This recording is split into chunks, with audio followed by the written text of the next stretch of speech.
Ito. Sabi ng babae, pag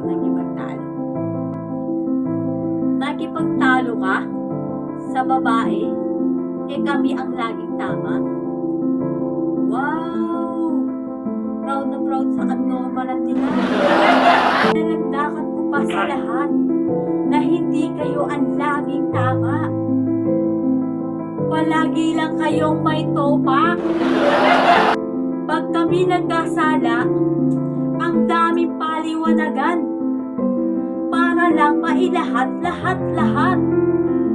Pero pag kayo ang nagkasala, ang gusto nyo bati agad.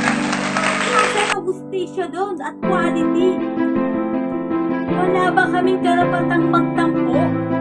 Ang lalakas ng tama nyo.